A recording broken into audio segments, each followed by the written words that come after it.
TV.com. We all know teachers will go above and beyond for their students, but our next guest kind of took it to the next level. Joining us is West Lauderdale High School history teacher Ed Abdella, who, man, you've been on a bike for a while. So welcome, Ed. Hey, how are you, Miss Rebecca? I am doing well. Okay, so tell us about this challenge. Did you ride or race for 24 hours?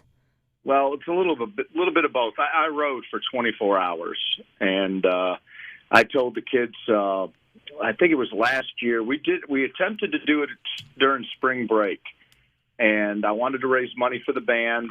And I told them, I said, I'll tell you what, I've got to do this. I'm an endurance cyclist, and I've got to put in a 24-hour ride, and I figure we could raise money off of this. And they were all gung-ho about it and had supported me pretty well. And unfortunately, it was that day that was typical Mississippi weather. We had 71 degrees during the day. At 5:30, the wind started blowing in. It dropped. The temperatures dropped. It started to rain. It got down to 21 degrees, then 16 degrees, and we wound up with snow. So I was on the bike for 16 hours, and we had to abandon it because it became dangerous.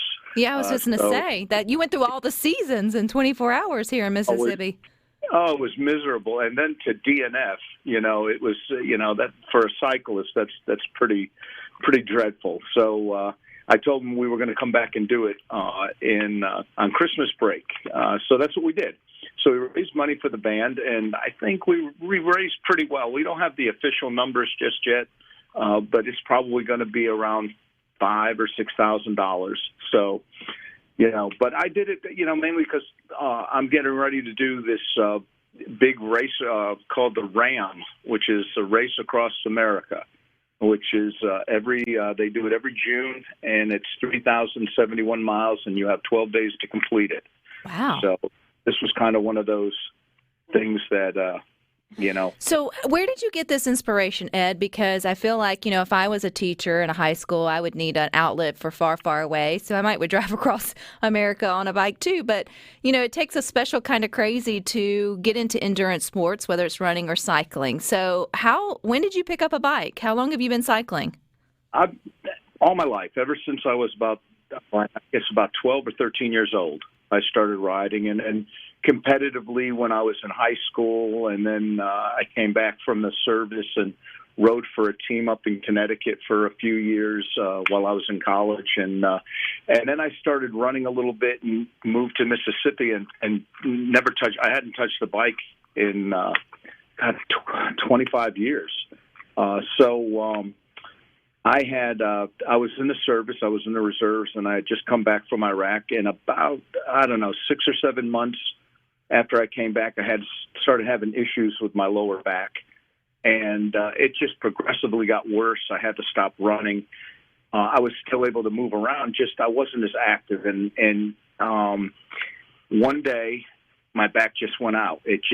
I've never felt that kind of pain. I couldn't even bend over to put water on my face. And I was laying on the couch, and I remember thinking, I have a high tolerance of pain. I really do. I've never complained about pain anytime, but this about put me under. And I was more agitated because I couldn't do the things that I love the most. I couldn't even really move. And a friend of mine, Dr. Azar Pasha, who owns the Pain Management Center here in Meridian, had come over to visit me for whatever reason. He just showed up at my house one day, and I barely could walk, and he could tell that I was in pain. And I told him, I said, yeah, it's my lower back. I don't know what's going on. And he was upset that I had been sitting around for about 2 weeks like that. And he said, that's what I do for a living. Why didn't you call me? I said, well, I didn't want to bother you. Well, I'm going to tell you something, Miss Turner. I promise you that this was the greatest thing that has ever happened to me. I went into his office. We set up an MRI. I'll make it real quick. Set up an MRI, got all that taken care of. He told me what was wrong. I had a problem with herniated discs in L4 and L5. And he told me, he says, we got a treatment for you. We're going to go ahead and give you these steroid shots. And I was a little apprehensive. I said, is it going to work? He says, I promise you, it's going to calm it down, and we're going to go from there. Because I was thinking, surgery. Long story short, because of what he was able to do. Now, of course, I can't run anymore. Right. the scarring on my back and stuff. But I picked up a bike. I started riding, and I just, I've always loved to ride, and I've always loved to do longer rides anyways. But it just, Bob Sample, who's one of my crew chiefs on a lot of these endurance races that I do, had said that because he had started me, he said, why don't we ride on a Sunday? And we went out, and I promise you, we did 7.5 miles out, 7.5 miles back, and that was a pretty good Sunday ride. Yeah, I would say so. And now you're going to do across America. I think that's absolutely insane. That was the thing. In 2020, I signed up for they call it the Natchez Trace 444. It's 444 miles. You have 44 hours to complete it. And he was my crew chief, along with Magnolia State Cycles, and Clint Blackwell, the mechanic that came with me, and a whole bunch of other folks. And I did it. We did it at the first one was 32 hours. I just completed it last October. We did it we wanted to break 30 hours. I did it in 28. And I remember Bob telling somebody, I have created a monster. This guy is an animal. And I love cycling, and I've got numerous bikes, and I ride with a lot of friends up here. We have a really good group that I ride with, and but because of Dr. Basha, I'm 58 years old right now, and it's like it's nothing for me to get up and do. I put in 13,000 miles last year, so it's like I'm putting in about 200 to 250 miles a week, and to get up and do 100 miles on Saturday and then, wake up Sunday and go to church and then go do another 50 miles, to me, it's nothing because I've been, doing it so much.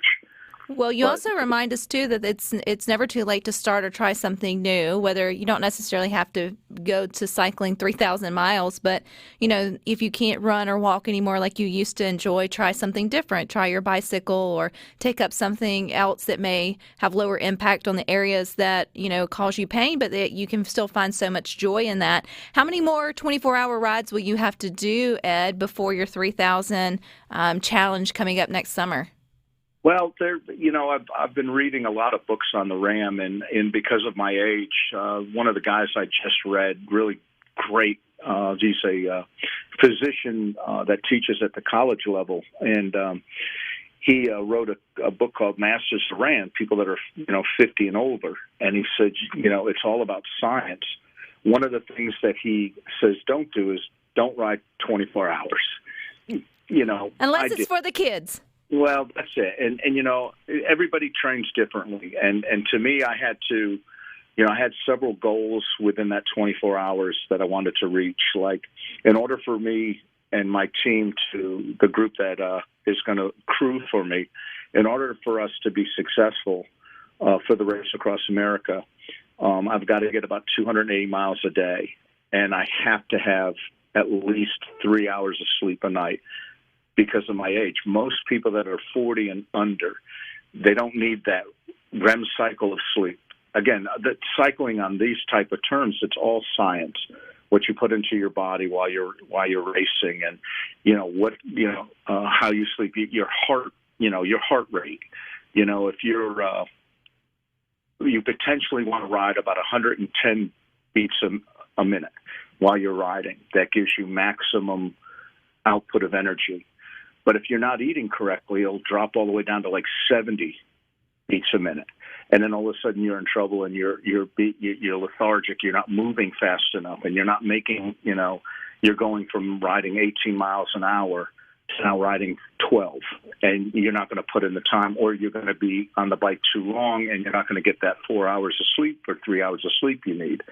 So it's all real science, and that's where your crew comes in. And I've got a really good group of guys. Ed, what does your students think about all of your crazy cycling? Are they inspired by it? Do they think that you're nuts in the best way possible? Are they sticking with your story? I mean, I want to stick with your story, until next June, and we want to encourage you on. I think this is really neat. But this all goes back to, you have an opportunity here to inspire them. Yeah, I think everybody looks at it differently. I think a lot of it's got to do with I'm like I said, I'm a much older guy, so doing this after 50 is, they look at it and say, wow, this guy's okay. He's 58 years old, and he's thinking about doing something like this. Like, when I did the 24-hour challenge for the kids, they were just excited because it's like, this is their teacher, doing something for them, and you raised quite a bit of money. Well, Ed, I thank you for your time, for sharing your story. We'll have to get you back, though. I want to keep updated and see you through to the end of your race. Sound cool? That sounds awesome. Thank you. All righty. Happy New Year and best back half of the school year coming up to you. Thank you very much. All righty, y'all. Stick with us. We got more.